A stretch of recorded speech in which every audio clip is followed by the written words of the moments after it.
under the safety car, turn 15, Sebastian Vettel hits the back of Lewis Hamilton, pulls alongside him, swerves to the right, makes wheel-to-wheel contact.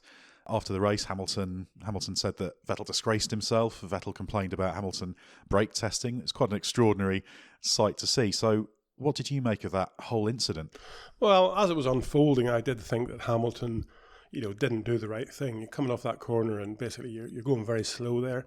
He had been complaining about tyre temperature for a long time about the safety car going too slow.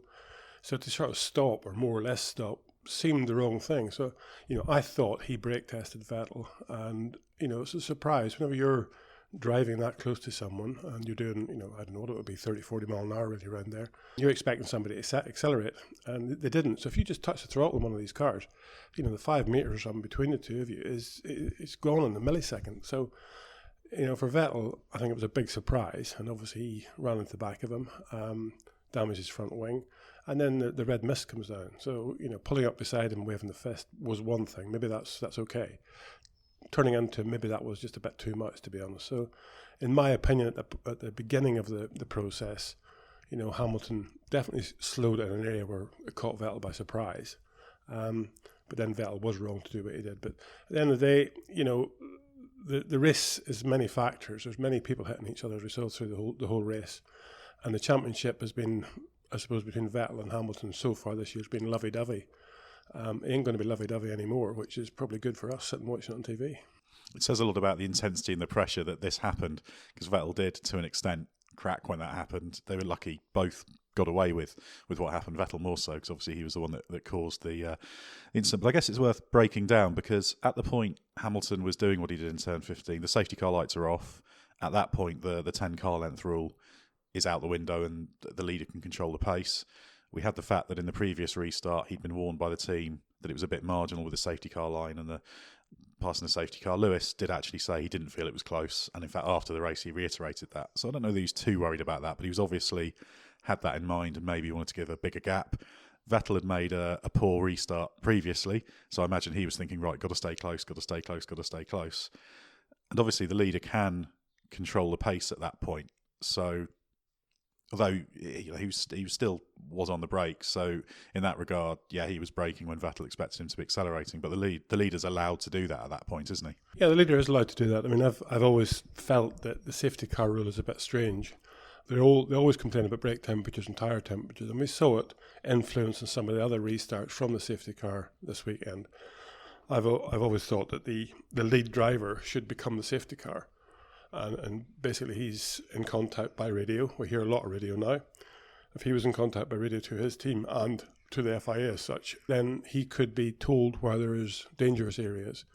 And in the rest of the track, you could go at a reduced pace, but at a reasonable pace. Whenever the safety car comes in or the lights go off the safety car, perhaps there should be one more lap where the leader does that to get the cars up to speed.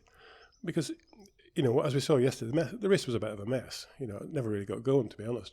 The beginning of the race up till, the first pit stop started unfolding, or the first safety car because of Kvyat's car stopping. The race was a normal sort of procession. The only thing that made it right was the safety cars, but it's wrong if we have to have that. But, coming off the safety car, it's left in the hands of the leader. It's up to him to accelerate when he does. It's up to the people behind him to accelerate as best possible. And, as I said earlier, you touch the throttle in one of these cars and it just accelerates like horrendously with this, the electric motor power as well. The torque is instant. So, 1/10 of a second on the throttle earlier than somebody else, and you're 20 metres down the road. So Vettel didn't want that to happen, and obviously he was trying to make sure it didn't happen. He wanted to race to the end of the race and try and get the win out of it, but it ended the way it did.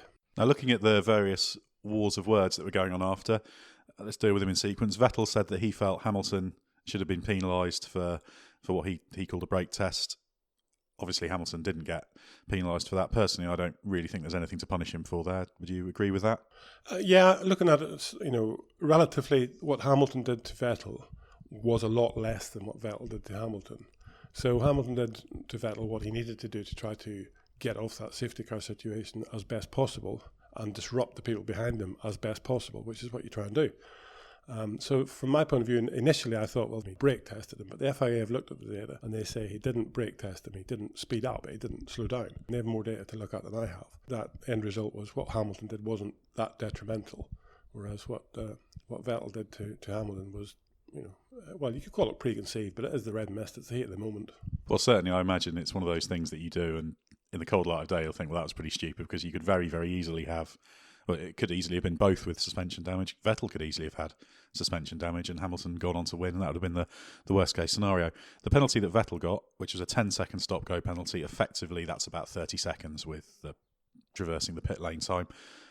Where do we think that stands in terms of a just punishment? I have to admit, I think deliberately hitting another driver under a safety car is, you could argue for something a little bit more strong on that, because I don't think it's not a great thing to do, is it? And where do you draw the line? Yes, it was low speed, so it was always relatively safe. It's not like they were doing it at the end of the main straight, but deliberately hitting another driver kind of as an act of vengeance is probably over the line, isn't it?